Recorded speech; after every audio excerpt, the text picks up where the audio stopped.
Hello,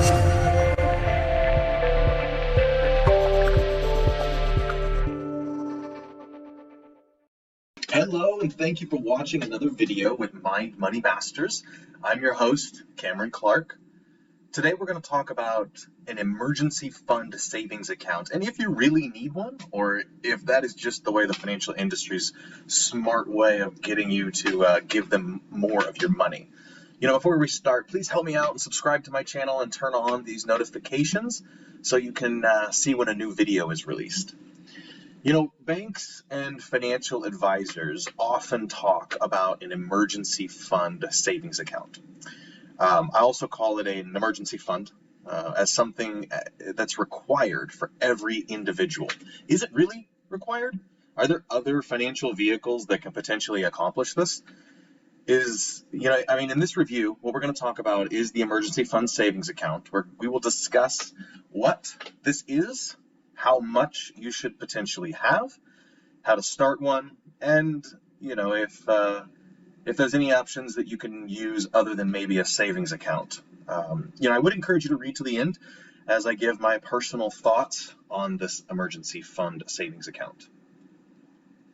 First, let's talk about what I mean when I say an emergency fund savings account. This is an account, as you may have guessed, which is strictly for emergency situations. I.e. a car wreck, unexpected hospital visits, roof repairs, major appliance issues, job loss, or family emergency.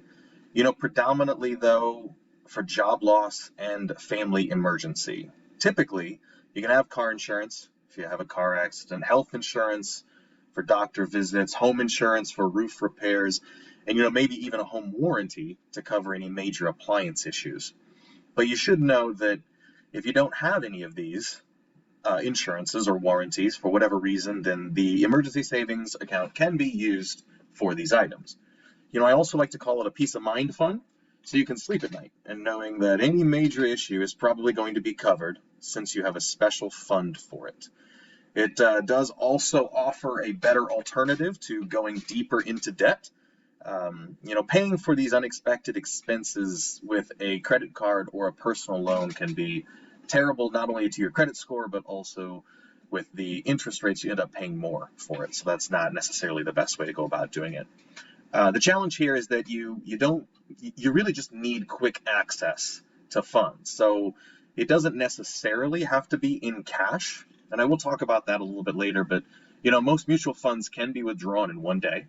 The concern obviously with mutual fund is that there's market risk, losing your investment and thereby losing your entire emergency fund, which is not what we're all about here.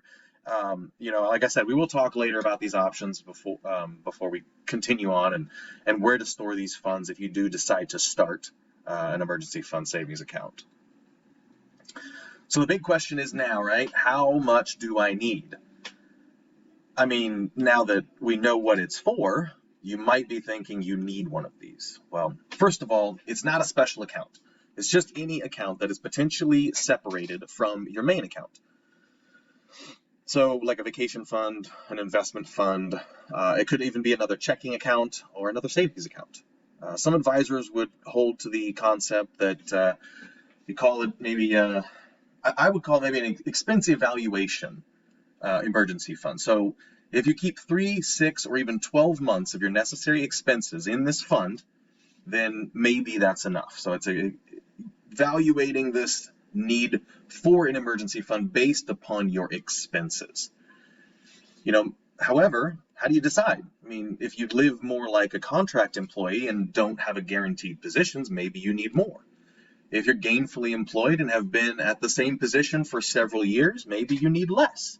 There are many factors to consider, and if you have a financial advisor, they could perhaps shed some better light on this. They would hopefully know your financial situation better than I.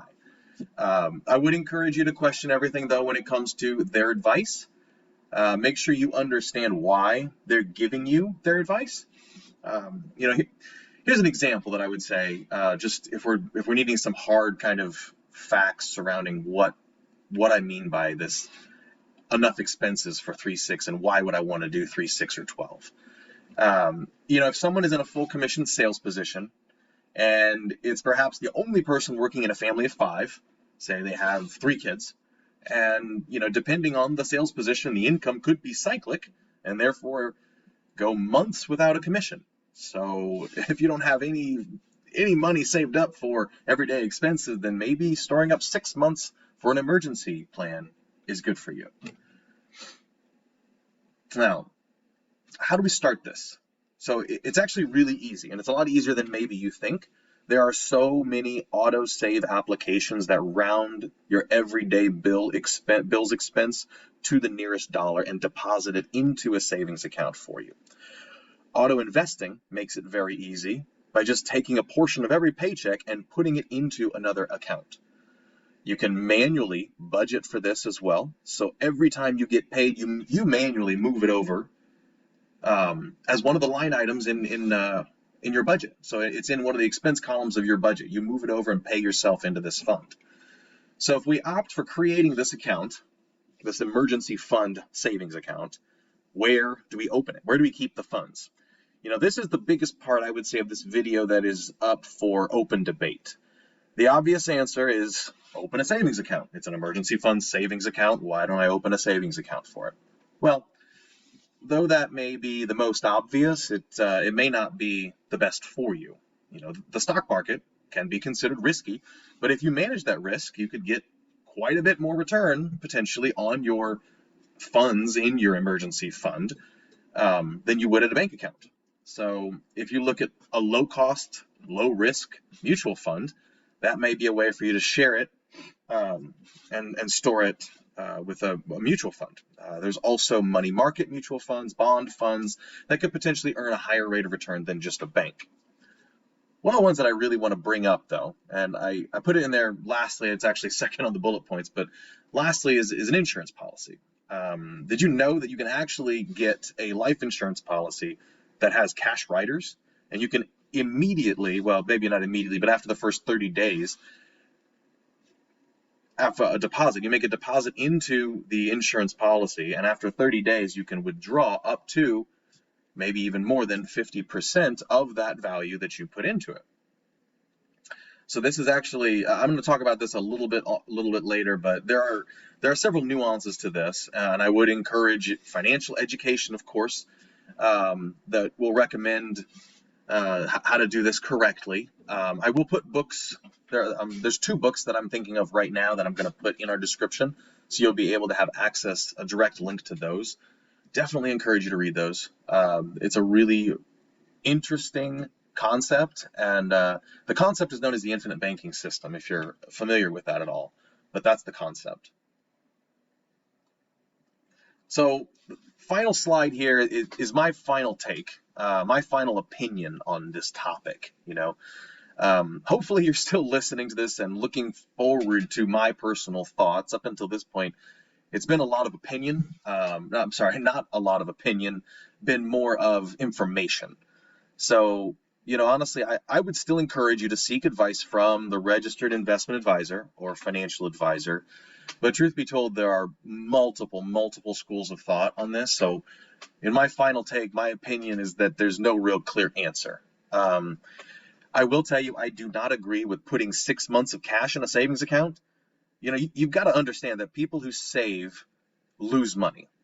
So the dollar is debt. Think about that for a second. Our national debt is 23 trillion, that's with a T, trillion dollars. And in 2020, we had a deficit of $3.1 trillion. So quick math, the debt here is outstanding. It's amazing. And also think about, well, I guess quickly I want to talk about the difference between debt and deficit. So debt is our outstanding balance, and the deficit is what we continue to overspend our budget each year. So it's important to understand that distinction.